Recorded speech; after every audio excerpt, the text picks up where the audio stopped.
السلام علیکم اسٹوڈنٹس. ہم پچھلے لیکچر میں مثالی اساتذہ کی اکتسابی خصوصیات کے بارے میں پڑھ رہے تھے. آج ہم انہیں ڈسکس کریں گے. سب سے پہلے تو آپ کو بتاتی چلوں کہ مثالی اساتذہ کی اکتسابی خصوصیات کون سی ہوتی ہیں. وہ خصوصیات جنہیں آپ سیکھتے ہو، جن کی تربیت کی جاتی ہے، ٹھیک ہے، اور اس تعلیم و تربیت کے بعد آپ کو وہ خصوصیات حاصل ہوتی ہیں، انہیں اکتسابی خصوصیات کہتے ہیں. جبکہ فطری خصوصیات ہم انہیں کہتے ہیں جو ہمارے پاس پیدائشی طور پر موجود ہوتی ہیں، ہمیں انہیں سیکھنے کی ضرورت نہیں ہوتی. چلیے، سب سے پہلی ہمارے پاس ہے ملک و قوم کے تقاضوں اور مقاصد سے واقفیت. دیکھیں، ہر ملک و قوم کے تقاضے اور مقاصد دوسرے ملک و قوم سے مختلف ہوتے ہیں. ان تقاضوں اور مقاصد کو اساتذہ کے ذریعے ہی نسل میں منتقل کیا جاتا ہے. اسی وجہ سے اساتذہ کو ان تقاضوں سے واقف ہونا ضروری قرار دیا ہے.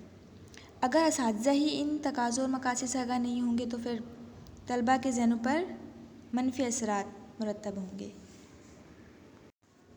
نیکسٹ ہے ہمارے پاس بچوں کی نفسیات کا علم رکھتا ہو. ظاہر سی بات ہے، ایک ٹیچر جب ٹیچ کرنے جائے گا تو اسے پہلے بچے کی نفسیات کا علم ہونا چاہیے، تب بھی وہ بچوں کو اچھی طریقے سے پڑھا سکتا ہے. اس کے بعد ہمارے پاس ہے اپنے مضمون پر عبور حاصل ہو، یعنی کہ جو سبجیکٹ آپ بچوں کو پڑھا رہے ہو، جو مضمون آپ پڑھا رہے ہو، اس کے بارے میں آپ کو کمپلیٹ انفارمیشن ہونی چاہیے. ٹھیک ہے، اگر آپ کے پاس معلومات ہوگی تو آپ بچوں کو سکھا سکتے ہیں. اگر آپ اپنے مضمون میں مہارت نہیں رکھیں گے تو طلباء آپ سے مطمئن نہیں ہوں گے. ٹھیک ہے، اس کے بعد ہمارے پاس ہے طریقہ تدریس میں مہارت. ٹیچنگ میتھڈ سے آپ واقف ہوں. ہر طرح سے پڑھانے سکھانے کے لیے بے شمار طریقہ تدریس موجود ہیں. ان طریقہ تدریس سے واقف ہونا، مہارت حاصل کرنا اور ان کا ضرورت کے وقت استعمال کرنا آپ کو آنا چاہیے. اس کے بعد ہمارے پاس ہے امتحانات اور آزمائشوں سے واقفیت، یعنی درس و تدریس کے بعد اس کا جائزہ لینے کے لیے امتحانات اور آزمائش بھی ضروری ہے. آپ بچوں کو پڑھا رہے ہو، صرف پڑھانا، سلیبس کمپلیٹ کروانا آپ کا مقصد نہیں ہونا چاہیے. آپ کو چاہیے کہ آپ بچوں کا ٹیسٹ بھی لیں. ٹھیک ہے، اور ٹیسٹ لینے کے طریقے سے آپ واقف ہونے چاہیے کہ کون سا طریقہ استعمال کیا جائے، ایم سی کیوز یا پھر دوسرا.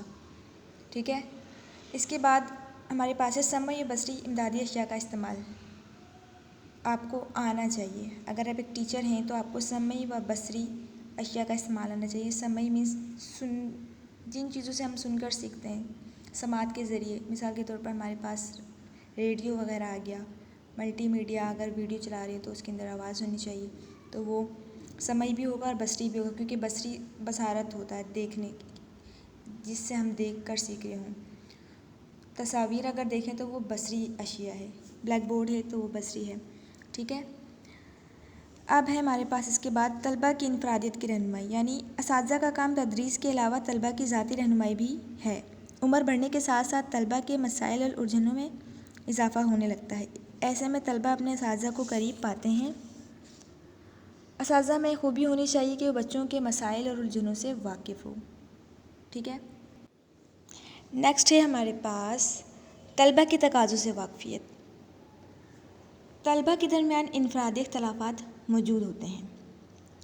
ایک بچہ دوسرے بچے سے مختلف ہوتا ہے، اس کے تقاضے بھی الگ ہوتے ہیں. اس لیے ایک ٹیچر کو طلباء کے تقاضوں سے واقف ہونا بہت زیادہ ضروری ہے. ان تقاضوں کو انفرادی طور پر ہی سمجھنا چاہیے، اور اساتذہ کے لیے ضروری ہے کہ فطری، ذہنی، جذباتی، سماجی تقاضوں سے واقف ہو. اس طرح طلباء اور اساتذہ کے درمیان تعلقات میں بہتری پیدا ہوتی ہے اور تدریس میں بھی آسانی ہوتی ہے. نیکسٹ ہے ہمارے پاس حالات حاضرہ سے واقفیت. طلباء پر حالات اور ماحول کے گہرے اثرات مرتب ہوتے ہیں. اساتذہ کے لیے ضروری ہے کہ وہ حالات حاضرہ سے بخوبی واقف ہوں.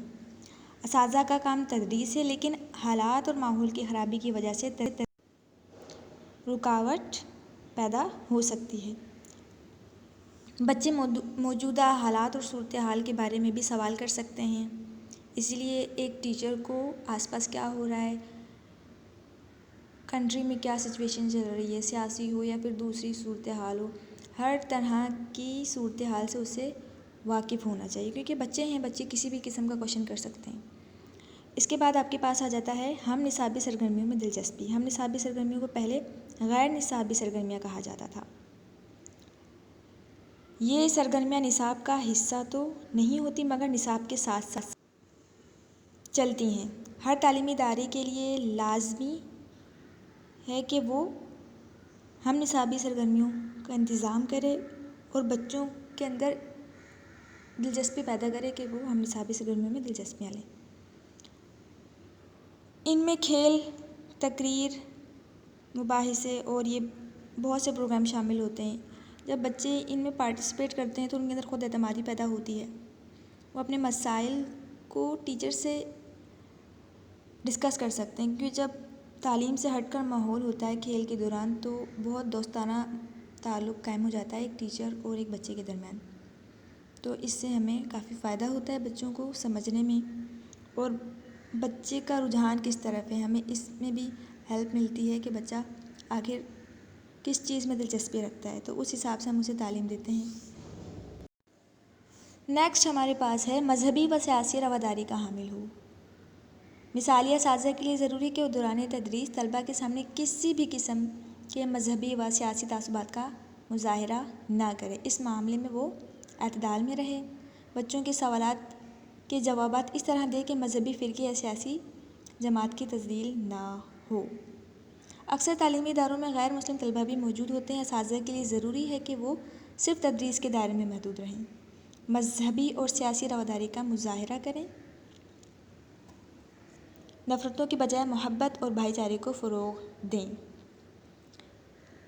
اس کے بعد ہمارے پاس ہے انتظامیہ کے احکامات کی پابندی۔ آج کے دور میں معلمی کو ایک پیشہ بھی سمجھا جاتا ہے۔ تعلیمی ادارے کسی نہ کسی انتظامیہ کے تحت کام کرتے ہیں۔ تعلیمی اداروں کی انتظامیہ تعلیمی صورتحال کو بہتر بنانے کے لیے مسائل اور مشکلات پر قابو پانے کے لیے کچھ اقدامات کرتی ہے۔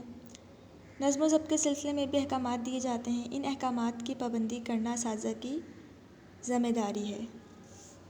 ٹھیک ہے، یہ تھی اکتسابی خصوصیات۔